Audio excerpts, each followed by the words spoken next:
Little Miss Busy loved nothing more than to be hard at work, keeping herself busy. As busy as a bee. In fact, as busy as a hive of bees. Every day she would get up at 3 o'clock in the morning. Then Little Miss Busy would read a chapter from her favourite book. It was called Work is Good for You. And then she would get down to the housework. She would begin by tidying up, and then sweeping and dusting and scrubbing and polishing until everything was spotless. She would clean her house from top to bottom, and then from bottom to top, just to make sure. She even dusted the bread and polished the butter. She wasn't happy unless she was busy working, and she didn't rest all day long. Not for a minute, not even for a second. From 3 o'clock in the morning until after midnight. That was until last Monday. Little Miss Busy wasn't up at 3 o'clock.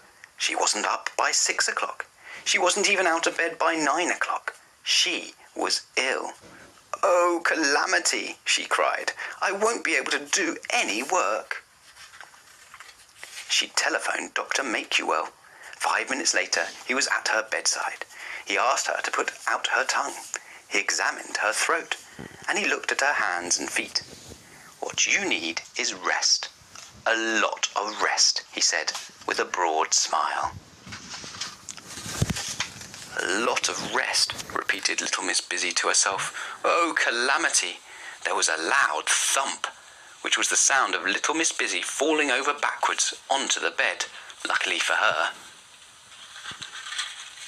On Tuesday, Mr. Strong called to see Little Miss Busy. He brought her 72 eggs. Go on, count them.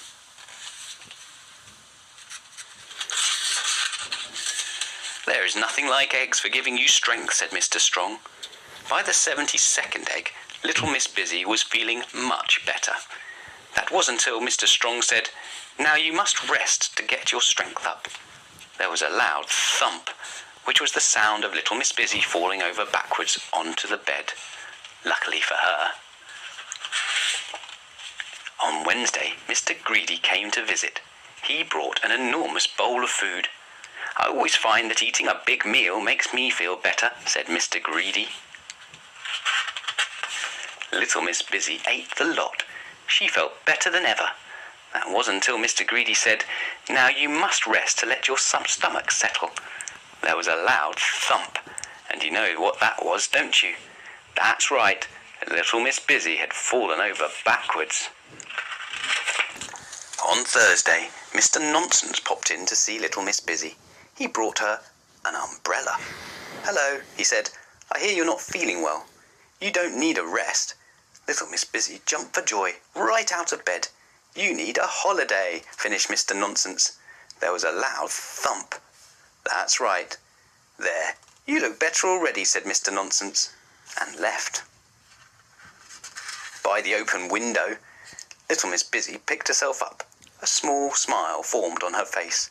Something Mr. Nonsense had said had actually made sense. She had never thought of going on holiday before. The more she thought about it, the happier she felt. She thought of all the fun things she could do. There was the planning and organising. There was all the shopping she would have to do. There was the packing, and she would have to learn the language and read lots of books about the place she was going to. What a lot of work! Little Miss Busy smiled happily. The following Thursday she was awake at 3 o'clock in the morning. Everything was ready. Little Miss Busy had had one of the busiest weeks of her life, which is saying something. She had only one thing left to do, and that was to learn how to twiddle her thumbs.